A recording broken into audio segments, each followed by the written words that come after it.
नमस्कार शेतकरी बंधूंनो, मी माधव सारंग।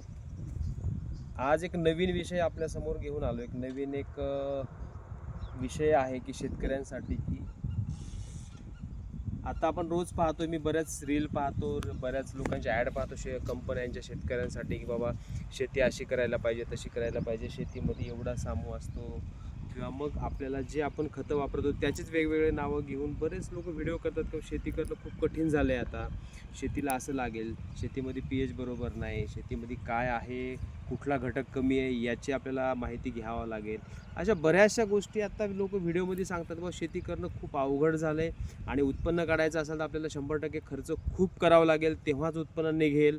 ह्या सगळ्या गोष्टी मी ज्यावेळेस पाहतो, रील्स पाहतो किंवा काही पाहतो, त्याच्यामध्ये त्यात जाणवतात की बाबा खरंच आपल्याला असं वाटतं की शेती करणं खूप अवघड झालं आहे आणि शेती करणं खूप सोपं नाही। आता शेतकरी मित्रांनो, तसं काहीच नाही आहे की शेती करणं खूप सोपं आहे, खूप चांगलं आहे आणि व्यवस्थित आहे। शेती एवढं उत्पन्न कशातच निघत नाही, फक्त आपल्याला आता हे बघा, आपल्या याच्या अगोदरही लोक भरपूर जे आपले वडील असतील कोणी असं शेती करतच होते, तेव्हा पण खर्च खूप कमी होता, पण तरी पण उत्पन्न व्हायचं आणि त्यांचा उदरनिर्वाह तेव्हाही व्हायचा।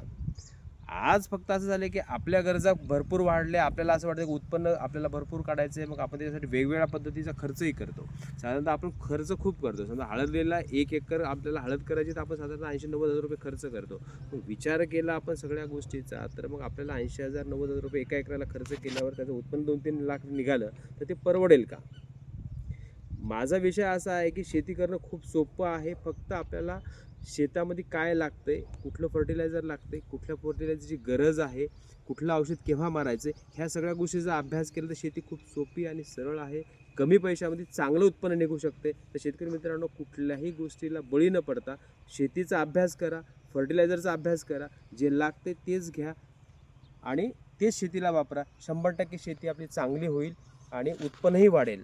उगाच इकडं तिकडं फिरत बसू नका, खूप कठीण झाली शेतकरी असा विचारही मनात आणू नका, शेती खूप कठीण झाली असा विचार मनात आणू नका आणि शेती खूप चांगली आणि साधी सरळ याच्यातून करा।